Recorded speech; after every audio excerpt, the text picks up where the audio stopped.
Welcome back. My name is Dr. Carl Baird, and today I'll be guiding you through a 30-minute workout for shoulder pain.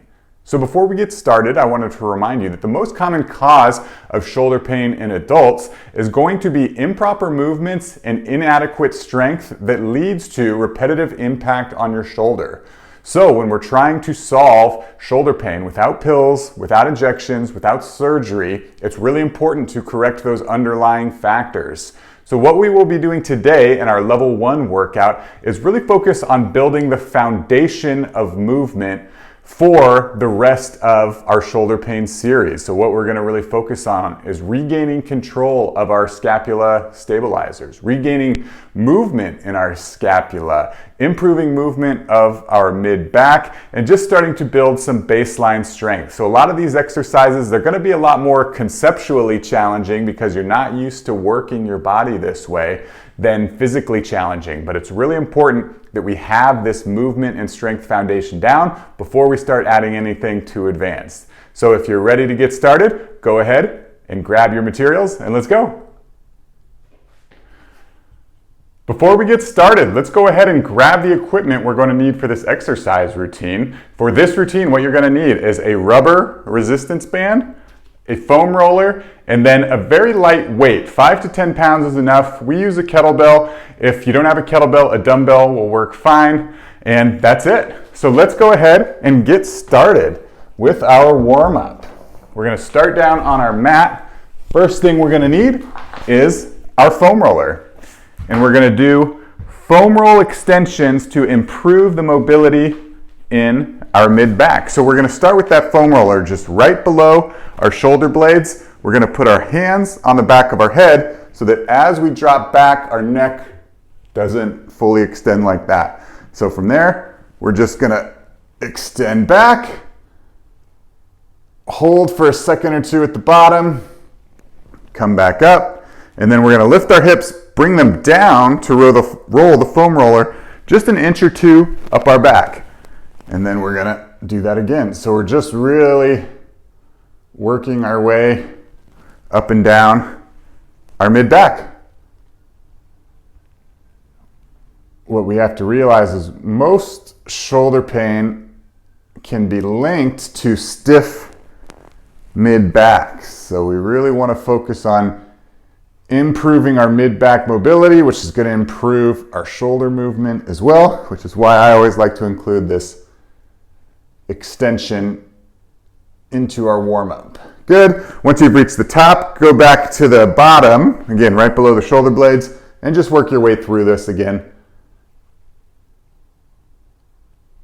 Spending a second or two at the bottom.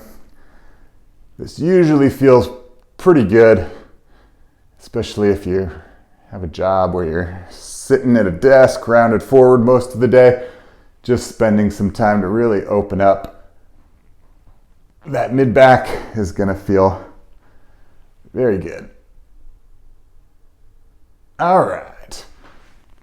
Once we've done that, we're going to go ahead and stand on up. Next thing we're going to focus on is stretching our pecs. So another common cause of shoulder pain is an imbalance where we're overdeveloped and tight in the front and weak in the back. So we want to start by kind of loosening up our pec muscles that kind of pull our shoulders forward inward like that. So what we're going to do is stand by a doorway. I'll use my squat rack or really anything that you can put your arm on. The main thing to keep in mind here is you want your elbow above your shoulder. So if you get too low here, that's going to be putting a lot of pressure and pinching on the front of the shoulder. So keep that elbow up at the shoulder. And then what you're going to do is turn the body the opposite direction till you feel that stretch in the pec. And then you're going to back off, and then you're going to move back into that position. Trying to go a little bit further this next time. So you're slowly getting more and more range of motion. That's important rather than just trying to go as far as you can to start. It's important to kind of ease yourself into this position. And on this last one, then we're going to hold for that 30 seconds. And we want to feel the stretch in our pec muscle right here. And what's important is this is a really big muscle. And so what you can do if you're not quite feeling a stretch is try raising the arm up and down. And it stretches different parts of that muscle. And just kind of stop where you feel the most stretch. But remember, we're never taking that elbow below the shoulder, because that's where you're going to run into issues. Good. All right, we're going to switch to the other side. So we're going to do the same thing. We're going to put our elbow above our shoulder here, and we're going to start by easing into the position. So you're going to turn the opposite way of your arm, hold for just 1 or 2 seconds, just get that stretch, and then ease off. And then you're going to turn again, trying to go a little bit further, get a little bit extra stretch.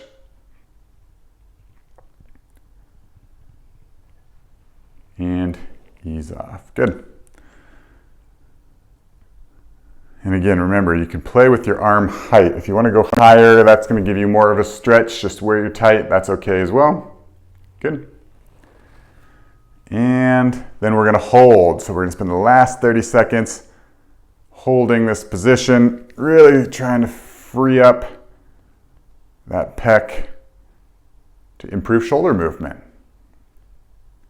Nice work.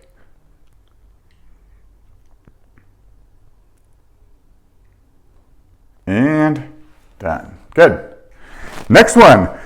We're just going to take our shoulder through a range of motion. So what the exercise we want to try is with our band, and they're called banded pass-throughs. So it's just going to be holding this band wide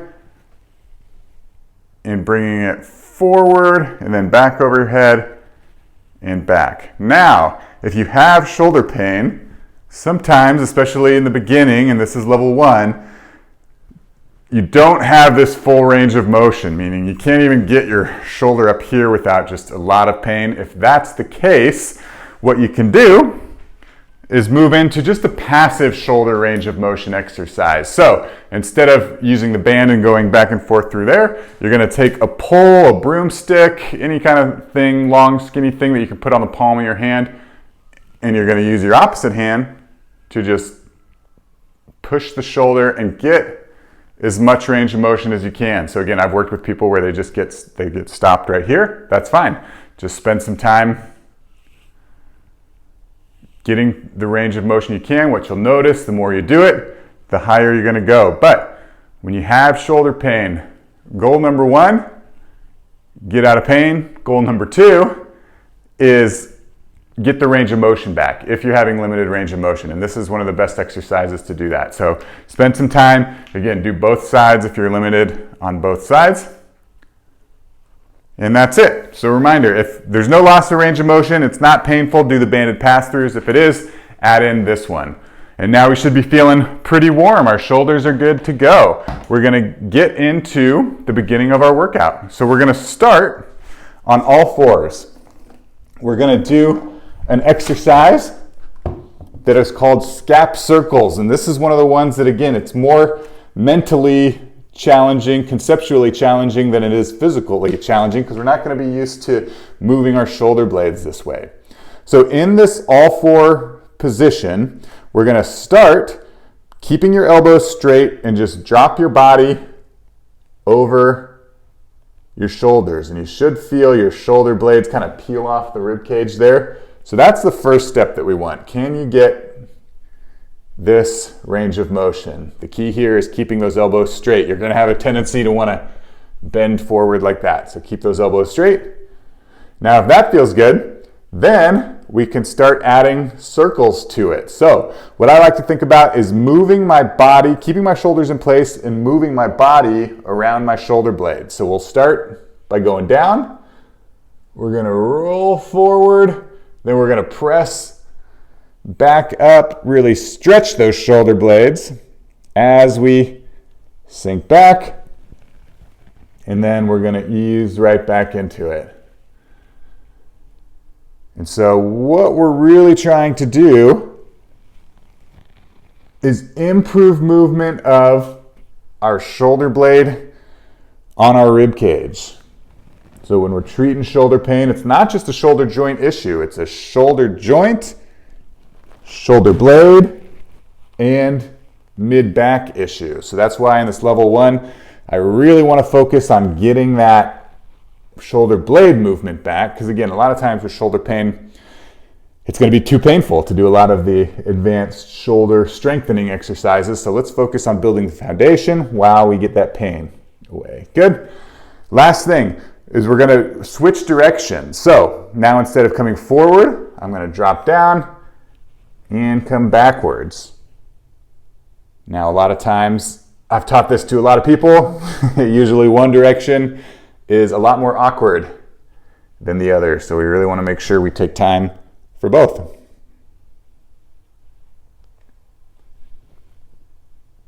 All right. Nice work. Then we're going to stand back up. Next exercise are called shoulder depressions. This is going to be another one that's going to be hard to visualize, but what we're going to try to do is engage the part of our lower trapezius muscle, which is an important shoulder blade stabilizer. So to do that, I'm going to turn around so you can see it from the back. We're going to put our palms faced forward, We're going to relax our shoulders, and then from there, we're going to think of pulling your shoulder blade straight down into your back pocket. So what it looks like, again, it's not a lot of movement, so it might be hard to see, but this is it right here. So you're using the lower part of your trapezius, which is right here and right here, to pull your shoulder blades down. Now what you want to avoid is this isn't a shrugging exercise where you're starting shrugged and then dropping. So that's why it's really important to start with relaxed shoulders, and then from there, use your muscles of the lower trapezius to pull your shoulder blades down. Then you relax and pull down. So really make sure you're not hunching and going down. That's not the movement that we're looking for. So let's keep doing this for another minute. And again, it's okay if this is difficult initially. This is not as easy as it looks. Sometimes it's nice to have somebody put 2 fingers kind of right below the shoulder blade so you can really feel those muscles engaging. And it's going to take time. So a lot of times what I like to do is shake it out, get everything relaxed again, and go again. The other thing to keep in mind, this isn't pinching the shoulder blades. That's not a bad movement. We'll do a lot of that as well. This is pulling the shoulder blades down, which is a different movement entirely.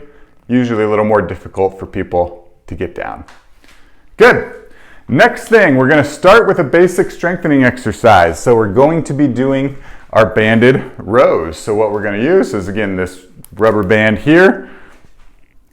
We're going to hook it on to our squat rack, and then we're going to grab with a neutral grip, which just means out to the side, so not overhand or underhand, just on the outside of the band. And then from there, we're going to pull nice and low. So that's the key to the row. Again, this isn't that fancy, nothing too difficult to think of here, but what we really want to avoid are these kind of like shrugging rows. We want to avoid using our upper trap. So that's why I use my belly button as a reference and try to pull nice and low. Good. So if you don't have a band or a way to hook it on, I strongly suggest that you get something, because as we get into level 2, 3, and 4, there's just going to be a lot of different rowing patterns.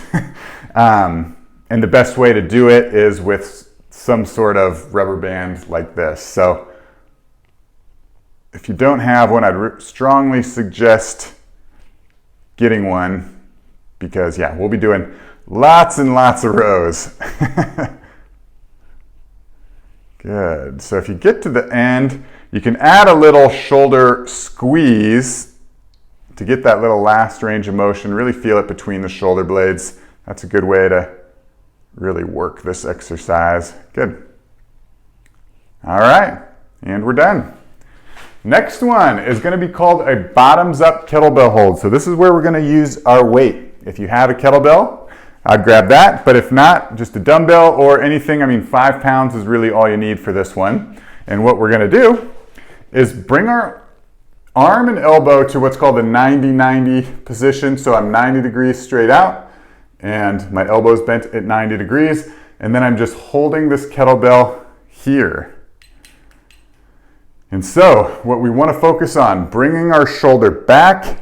As we get tired, we don't want our body to start turning like this. This is the most common thing I see people do. You really want to keep your shoulders in line, keep that elbow back, and keep this arm up. Don't let it drop here. And so this is going to be a little bit harder than it looks. You're probably already starting to shake. We're going to split this one up into 30 seconds each side. Good. Then we'll go back to the other side.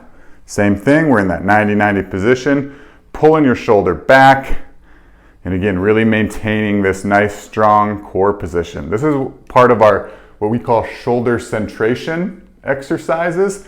So what we're gonna feel is these muscles really all around the shoulder, everything's engaged to pull that shoulder joint back in place, because what happens with a lot of shoulder pain, like I mentioned earlier, is we get kind of rounded forward.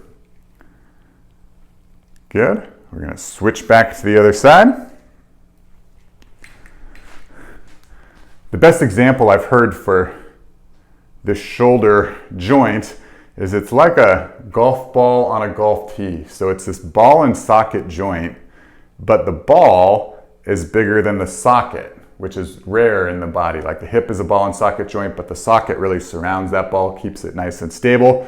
The shoulder's not like that, and so what happens is it can get rounded forward, and it's like that golf ball falling off the golf tee. So what we're trying to do is really get that centered, and this is a great exercise to do that. Good. That was 30 on that side, and switch.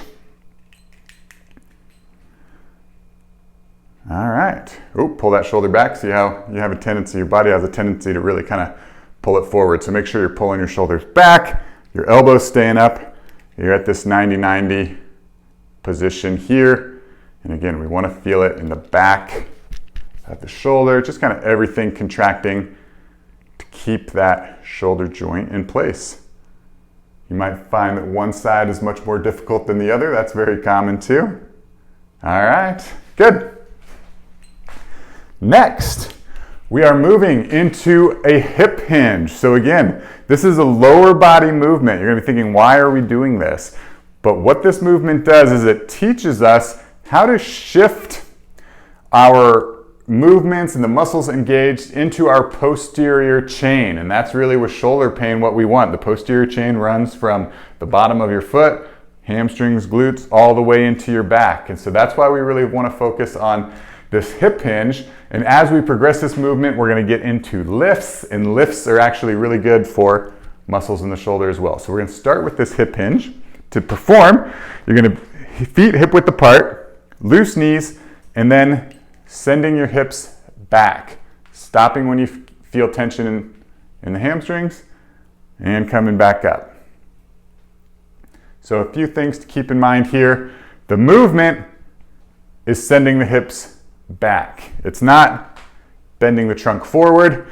And then with your knees, it's allowing the knees to bend, but not actively bending. We're not doing squats here. So it's just sending those hips back. And again, paying attention to the tension in the hamstrings, because that's really what we're going for, especially when we're focused on shoulder pain. I know it doesn't make too much sense, especially in this level 1, but you gotta trust me. This is important to learn how to do this. Not only for shoulder pain, but knee, back pain, overall joint pain. Everybody should know how to hip hinge. So I include it in pretty much every program that we do. Last one here. And good. All right, so we're gonna finish up back on the mat. So we're gonna go back into our hand and knee position, and we're gonna do an exercise that's called the bird dog. So a few progressions of this one. First one is gonna be reaching your hips or your leg straight back, pointing your heel towards the wall. If you feel good there, then you can bring your opposite arm towards the front wall. Just holding for 5-10 seconds and switching. So a few things to keep in mind here. One, we're reaching for length, which means I'm reaching towards the wall behind me and the wall in front of me. What we don't want to do is reach for height and really get this like extended low back, which just isn't good for your low back. So really reach forward, reach back, slightly engage your core just to avoid any spinal movement there. But what we're working on is our postural muscles. So from the low back up into here, this is our beginning postural exercise, which is something we really want to focus on to solve shoulder pain. Good. We're holding for about 5 seconds on each side. And again, really keep tension in this movement by pointing that heel towards the wall and reaching your fingers towards the front wall there. And relax. All right, and we're gonna finish this up with a plank. So we're gonna do just an elbow plank. Depending on your strength, you can start on your knees, or if you're feeling confident, you can come on your toes and hold here. So at the beginning, you'll remember that I mentioned that sometimes stiffness or tightness in that mid-back can lead to shoulder pain, so it's important that we improve mid-back stiffness. The other thing that happens, the second most common, is people who are hypermobile. So like the yogis, the dancers, the gymnasts, the people who have so much flexibility. And their issue isn't so much that mobility in the mid-back, but it's this control and core strength. And so that's why it's important to have a very strong core for shoulder pain. Improving strength centrally improves movement distally, like in our shoulders and our hips. And done. Nice work. So that was one round. So we're going to start back with our scap circles and move through that again. So starting on the hands and knees. We're going to start again, keeping the elbows nice and straight. You can start by just dropping the body, if that feels good. Add in those circles. Really focus on keeping your elbows straight so you're not doing these kind of things. Good. And then remember, we're going to switch directions. So sinking down, sinking the hips back. Again, it's okay. This is your first time doing this exercise. This is going to feel very awkward, very weird. If that's the case, just keep practicing. The other thing this is really good for that I hear is a lot of times when people roll their shoulders, they kind of get that clicking, which is just a lot of like fascia and muscles running over each other for most people. And this kind of helps smooth that out, which is another reason why I like this exercise. Good. All right. Coming on up. We're going to do those shoulder depressions. So this is our other, again, not physically challenging, but conceptually challenging. So this is the one where our palms are pointed forward, shoulders nice and relaxed, and then we're using our lower trapezius to pull those shoulder blades down and relax. Pull down, relax. So it's probably hard to see in this video. Again, sometimes it's nice to have somebody kind of put 2 fingers right on this lower trapezius muscle as you perform so you can see if you're engaging it. But again, this might be one, if it's your first time, it's difficult to do, but it's really important. These are important shoulder stabilizers that a lot of times when we get just rounded forward like this, they get stretched, we never use them, and so we just lose that stability in the shoulder. So we're just trying to regain our ability to control this muscles and engage these muscles to provide that strength and stability. Good. Okay. We're going to go back to our banded rows. So again, neutral grip on the band, pulling towards the belly button. If you want to squeeze your shoulder blades at the end, you can. Good.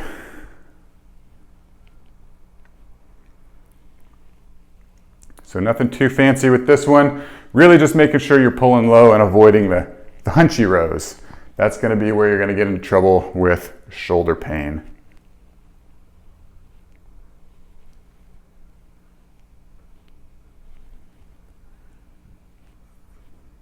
But again, we're going to be doing a lot of different row variations to restore muscular balance. That's probably one of the most common causes of shoulder pain, is again that tightness in the front where we just roll forward, pinching in the front, stretching in the back. The pain shows up differently on different people. And so what we need to do, stretch the front like we did with our pec warm-up, and then build strength in the back. And that's what these rows are really good for. All right, good. Back to our bottoms up kettlebell hold. So again, we're going to go in this 90-90 position, pulling the shoulder back, and we're going to do 30 seconds on each side, keeping the shoulders nice and in line, and avoid your tendency to want to turn out that way. Good. Again, it's just for something that's a little static hold like this. This can be a little more difficult than you think. So if you need to take a break, feel free to take a break. You might find yourself starting to shake. Good. We're going to switch sides. Same thing here on the left. We're in that 90-90 position, pulling the shoulder back. Just to hold. This is our shoulder centration exercise. Get used to hearing that. Again, another really important part of any shoulder rehabilitation plan is this shoulder centration.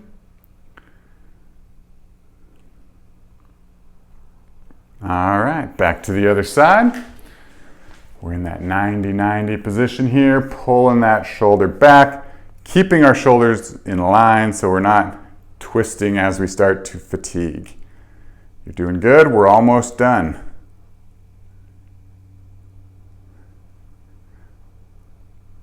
Make sure to breathe. Keep your core engaged. Keep that elbow up. You can see as I start to get tired, that elbow wants to fall. Keep it up. Pull it back and switch. Last 30 seconds here on this side. Pull that shoulder back. Nice work. And again, we want to feel on the back here.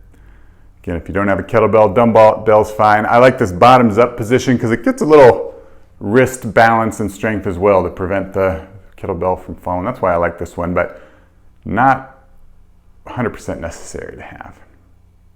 And done. Nice work. Okay, next we're moving on to our hip hinge. So again, this is the one where we've got our feet hip width apart and we're sending the hips back and really focusing on that tension in the hamstrings. This is eventually going to progress into deadlifts, kettlebell deadlifts. And those lifts are really good for strengthening the lat muscles here, which are really important for shoulder health. If you're wondering again why we're doing this seemingly lower body exercise as part of our shoulder series, that is why. And it also, again, teaches us to shift our weight or our center of gravity back into our posterior chain here. So this is our hamstrings, but our posterior chain runs from here to here. And we're going to need to learn how to engage that to solve shoulder pain. I promise it'll make sense later. Gotta trust me on this one. All right, good. So we're going to go back down to our mat and we're going to do a bird dog. So reaching for length towards the back wall, towards that front wall. Just holding for 5 seconds. Coming back. Again, you want to keep your spine nice and straight, so don't lift so high you're overextending. Keep your core engaged to limit any spinal movement. And again, if it's difficult to do hands and knees, it's totally okay to come back and kind of do them one at a time. So you start with your leg. Good. And then do your hand. So if it's difficult to do both, it's okay to just do one at a time until your body's strong enough. You got that balance and foundational strength to do them at the same time. Nice work. All right. And we're going to go ahead and end this with a plank, everybody's favorite plank. So again, elbow plank. You can start on your knees if that's what you're comfortable with, or going straight to your toes. The goal is to accumulate a minute here. So what I'll do for people that can't hold the plank for a full minute is if they get to like 20 seconds, it's okay to take a break. I'll stop the timer and then I'll start it again when they come up. But the goal is to be able to hold the plank for 60 seconds without taking a break. And again, strong core. When we have a strong core, that's going to improve the movement of our shoulder. So that's why it's really important we focus on creating this strength and stability centrally in our core to improve movement distally. And that just means further out into our shoulders, elbows, wrists, and fingers. We got 10 more seconds. You're doing good. You can see I'm starting to shake. Keep those hips up. Don't let them drop. 3, 2, 1. And you're done. Ooh, lost my balance there. Nice work, everybody. So that was our level 1 workout for shoulder pain. So what I would have somebody do in this clinic is to complete this exercise routine 3 to 4 times a week for 2 weeks before progressing on to our level 2 workout. So we really want to make sure that we can control our shoulder blade movement. We can engage those shoulder stabilizers, and also that we have full range of motion, because as we progress further, we're going to need that full range of motion to do a lot of the exercises. So keep this one, keep doing this one until you have those 3 things. And if you have any questions, leave them in the comments below. Thank you so much for watching. My name again is Dr. Carl Baird. This is Solving Pain with Strength. Hey, it's Dr. Baird here. Don't forget to subscribe to our YouTube page to catch all our videos designed to help you build the strength and confidence to live active, healthy, and happy lives. You won't find it anywhere else.